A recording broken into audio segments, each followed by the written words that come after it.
କାଳିଆ ରେ ଜଗା କାଳିଆ ରେ। ଭଜନ ସରିଗଲାଣି, ଗୀତ ଗାଇ ଗାଇ ଚା ଟିକେ ମାଗିଲି ଯେ କୁଆଡେ ଗଲେ ବା।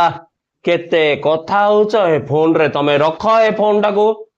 କଣ ହେଲା ମ? ତମେ ଫୋନ ଆଗ ରଖିଲ। ତମେ କଥା ହେଲା ମୁଁ କହୁଛି କି ମୁଁ ଗୋଟେ ଇମ୍ପୋର୍ଟାଣ୍ଟ କଥା ଚା- ହଉଥିଲି ସେ ଝିଲି ମମି ସହିତ।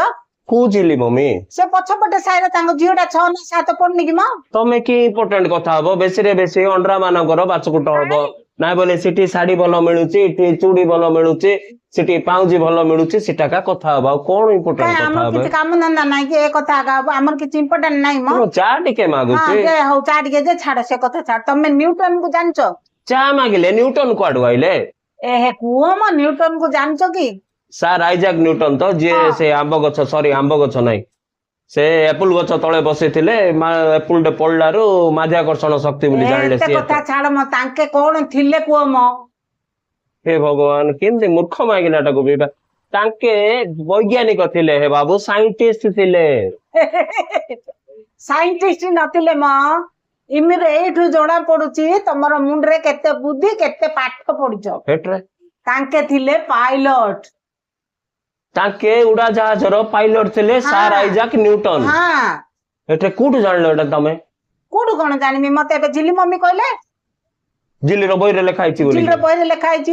ବୋଇଲେ ଏତେ ଦିନ ହେଲାଣି ଆମକୁ ଯୋଉ ଟିଚର ମାନେ ପାଠ ପଢଉଥିଲେ, ହଁ ଆମକୁ ଭୁଲ ପାଠ ପଢଉଥିଲେ କି? ସାର୍ ଆଇଜାକ ନ୍ୟୁଟନ ବୈଜ୍ଞାନିକ ଥିଲେ ବୋଲି ପଢେଇଥିଲେ, ତାଙ୍କେ ଉଡାଜାହାଜ ତାଙ୍କେ ଚଲଉଥିଲେ ମତେ କି? ସେଇଟା କହିଲେ, ବହିରେ ଲେଖା ହେଇଛି କହିଲେ। ହେଲେ ସେ ତାଜମହଲ ଟା ଆଗ୍ରାରେ ଏକା ଅଛି ନା ଦିଲ୍ଲୀ ବାଟେ ନା ସେଫ୍ଟ ନା ହେଇଗଲାଣି? ଏଇଟା ଅଛି, ମୁଁ ଏବେ ଯାଇକି ଦେଖିକି ଆସିଥିଲି। କିଏ ଜାଣିଛି? ଆମେ ଯାଇକି ଆସିକି ତ 6 ମାସ ହେଇଗଲାଣି, ଘୁଞ୍ଚି ଚାଲି ଘୁଞ୍ଚି ଚାଲି ପଳେଇଛୁ। ନା କଣ ଦିଲ୍ଲୀ କି ତାଜମହଲ ଟା ଚାଲି ଚାଲି ପଳେଇଲା ମ। ଶୁଣ ମ, ହଁ ଏବେ କଣ ହେଲା? ହେଇଛି, ଏବେ 1 ରୁ 8 କ୍ଲାସ ଯାଏ ଯୋଉ ବହି ପ୍ରିଣ୍ଟ ହେଇନି କି, ହଁ ହଁ ହଁ ସେଥିରେ 1800 ନା 1600 ଟା ନା 1900 ଟା କଣ 1826 ଟା ନା କଣ ସବୁ ଯାକ ପ୍ରିଣ୍ଟିଂ ମିଷ୍ଟେକ୍ ସବୁ ହେଇଛି। ହଁ ସେମିତିରେ ଆଇଜାକ ନ୍ୟୁଟନ କୁ ପାଇଲଟ ବୋଲି ଲେଖି ଦେଇଛନ୍ତି। କର୍ଣ୍ଣାଟକର ହାମ୍ପି କୁ କୋଣାର୍କର ସୂର୍ଯ୍ୟ ମନ୍ଦିର, ହଁ କୋଣାର୍କର ସୂର୍ଯ୍ୟ ମନ୍ଦିର ବୋଲି ଦେଇ ଦେଇଛନ୍ତି।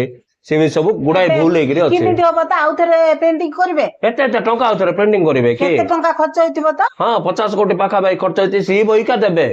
ଆଉ କେମିତି ପଢେଇବେ? ଭୁଲ ପାଠ ପଢେଇବେ। ଭୁଲ ପାଠ ପଢେ। ଆମ ଟିଚର ଭାଇ ଭଉଣୀ ମାନଙ୍କୁ କାମ କିଛି ନାହିଁ ତ?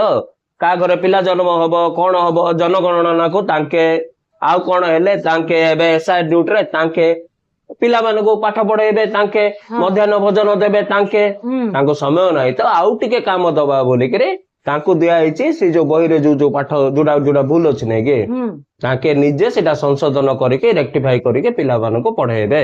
ହେଲେ ଯାହାକୁ ଜଣା ନଥିବ, ଯୋଉ ଟିଚର କୁ ଜଣା ନଥିବ, ଗୁଗୁଲ କୁ ପଚାରିଦେବେ ଆଉ। ଗୁଗୁଲ କୁ ପଚାରିବେ ଆଉ। କିଛି କାମ ଧନ୍ଦା ନାହିଁ ତ କଣ କରିବେ? ଗୁଗୁଲ ପଚାରିଦେବେ ଆଉ। ହେଲେ ସତରେ ନ୍ୟୁଟନ ବୈଜ୍ଞାନିକ ଥିଲେ ନା ନା ପାଇଲଟ? ମୁଇଁ ମିଶା କନଫ୍ୟୁଜନ ହେଇଗଲେଣି ବାବୁ। ନ୍ୟୁଟନ ବୈଜ୍ଞାନିକ ଥିଲେ ନା ଉଡାଜାହାଜ ପାଇଲଟ? ନାଇଁ କୁହ କଣ ଥିଲେ ମ? ଜମ ଚା ଟିକେ ଆଣ। ଗୁଗୁଲ କୁ ପଚାରିଲ। ମୁଁ ପଚାରିଦେବି ଗୁଗୁଲ ରେ, ଚା ଟିକେ ଆଣ, ଇଏ ଅଦା ଟିକେ, ରସୁଣ ଟିକେ, ପିଆଜ ଟିକେ ଭଲିକିରି ପକେଇକି ଆଣିବ। ହଁ ଆରେ ମୋର ମୁଣ୍ଡ ଖରାପ କରିଦେଲଣି ତମେ। କଣ ମୁଣ୍ଡ ଅଦା ଖରାପ? ଟିକେ ଛେଚିକି ଆଣ, ନହେଲେ ଚା ରେ ହଉ ଚା ଟିକେ ଆଣୁଛି ଆଣିଦିଅ। ଆଣୁଛି ଆଣୁଛି। ହଇ ଯେ ସତରେ ନ୍ୟୁଟନ ସାଇଣ୍ଟିଷ୍ଟ ଥିଲେ ନା ପାଇଲଟ ଥିଲେ? ତାଙ୍କ ଟାଇମରେ ଆହୁରି ପ୍ଲେନ ଥିଲା କି? କି ବାଧାରେ ବାବୁ, ଗୁଗୁଲ କୁ ଆଗ ଟିକେ ପଚାରିବାର ଅଛି। କିସ ବୋଲେ ଛାଡ, ଆମେ ତ ଭାଗ୍ୟବାନ ପିଲାରେ, ଆଉ କେ ଆମ ପରେ ଥିଲାରେ।